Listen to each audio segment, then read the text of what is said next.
Hi everyone, today I'm looking at question 8 part C of the 2011 4-unit HSC exam. This question has two parts, so as usual I'll work through each part in a separate video.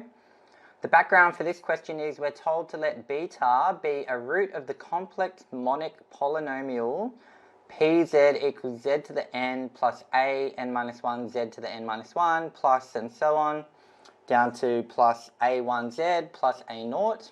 So here obviously z represents a complex number.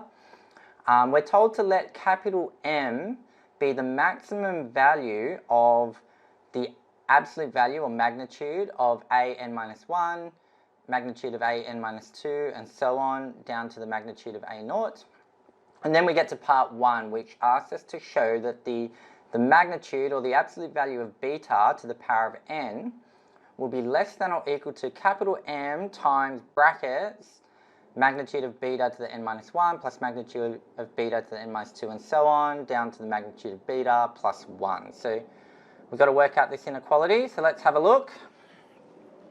I've written up all the background information just so that we can make reference to it if we need to. I think the most natural place to start here is to make use of this fact that beta is a root of this polynomial.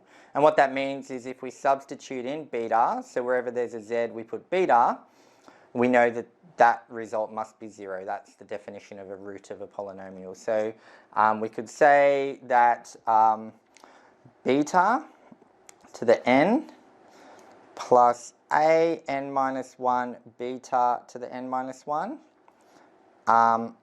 Now, I might just go one more here, even though they don't have it in the question. I noticed that in the result we're trying to prove, we have the n minus 2 here. So I think it might help to just put that there. So a n minus 2 beta to the n minus 2, and so on, down to a1 beta plus a naught. So we can say that all of that will be 0 since beta is a root. Because I want to isolate beta to the power of n, or at least its absolute value eventually, I might move everything else over to the other side. So what we can say is that beta to the n is equal to minus a n minus 1 beta to the n minus 1 minus a n minus 2 beta to the n minus 2 minus and so on minus a1 beta minus a naught. And actually, I probably just should have done minus all of it, but let's factor out this minus because we're going to want everything to be pluses eventually. So let's just say that's minus bracket a n minus 1 beta to the n minus 1 plus a n minus 2 beta to the n minus 2 and so on down to a1 beta plus a naught. So all I've done there is just factor out the negative. And now what we'll do is we'll take the absolute value of both sides. So therefore we can say the absolute value of beta to the n is equal to the absolute value of negative a n minus 1 beta to the n minus 1 plus a n minus 2 beta to the n minus 2 and so on down to a1 beta plus a naught. It's the absolute value of all of that.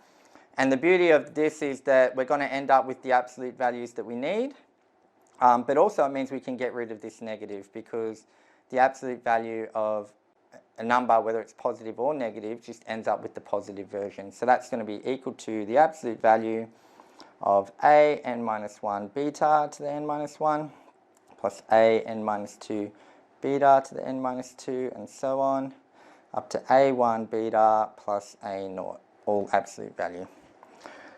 Now, we're still dealing with equality here, but we know we need to eventually end up with an inequality. And often, when you see absolute values and an inequality, it's very often the case that the triangle inequality is going to come in handy. So hopefully, if you're a 4-unit student, you're familiar with the triangle inequality. If you're not, I've actually got a video where I prove it. So maybe I'll provide a link to that video. But basically for now, all you really need to know is that according to the triangle inequality, the absolute value of some number, let's just call it a, plus the absolute value of some other number b will be greater than or equal to the absolute value of the sum of a and b inside the absolute values. So that's effectively what we're going to use to convert this equality into an inequality. Now here we've got the absolute value of something and then the absolute value of a bunch of things being added. Now if this something is equal to the absolute value of everything inside, we know that that must be less than the absolute value of each of these individual bits added. And that's kind of the way you get there is you kind of iteratively apply this triangle inequality. So you could say the absolute value of this whole thing will be less than or equal to the absolute value of the first thing plus the rest. And then from there you could go in here and go the first bit of that plus the rest and so on. And you can see that through iterating through this triangle inequality, you can actually separate all of them and still have the inequality hold. So therefore what we can say is that the absolute value of beta to the n will be, and we've got to be careful, it's going to be less than or equal to, because we're kind of doing the opposite of this direction, each of these individually. So the absolute value of a n minus 1 beta to the n minus 1 plus the absolute value of a n minus 2 beta to the n minus 2 and so on up to the absolute value of a1 beta plus the absolute value of a naught. Now we're kind of getting close, but we need all these a n minus 1s and a of whatever it is to disappear, because we don't have those in our final result, but what we do have is an m factored out. And here we can now make use of the fact that m is the maximum value of the absolute value of each of these a's. And basically this inequality can still hold if we were to replace all of these with m. Because if m is the maximum value, so it's going to be greater than or equal to each of these a's, then the inequality is still going to hold true.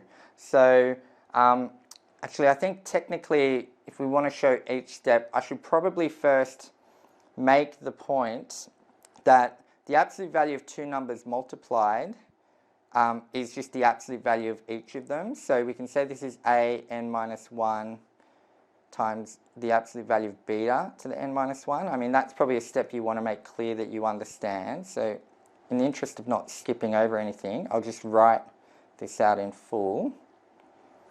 So that's going to be absolute value of a1 times the absolute value of beta plus the absolute value of a naught. And so here now we can go in and just substitute in m wherever we have these absolute values, because we're told that m is the maximum value that any of these can take. So we'll say that's less than or equal to m times the absolute value of beta to the n minus 1 plus m times the absolute value of beta to the n minus 2 and so on, plus m times the absolute value of beta plus m just by itself. And so now we can factor out our m.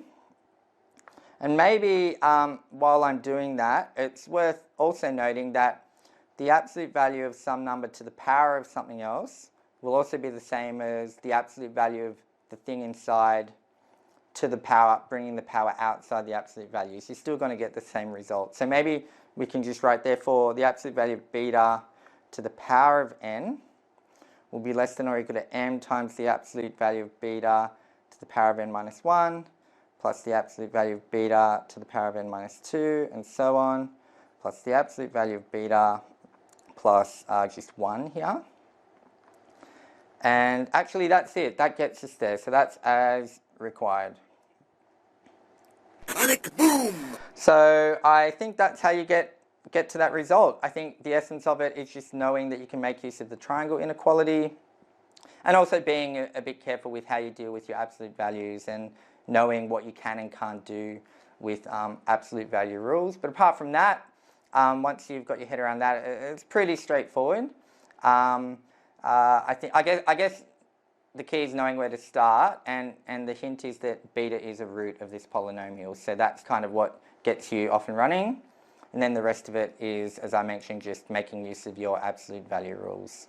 So hopefully that all made sense and you could follow along with that. What I'll do now is I'll, in the next video, work through part 2 to follow up on this. All right, tick boom.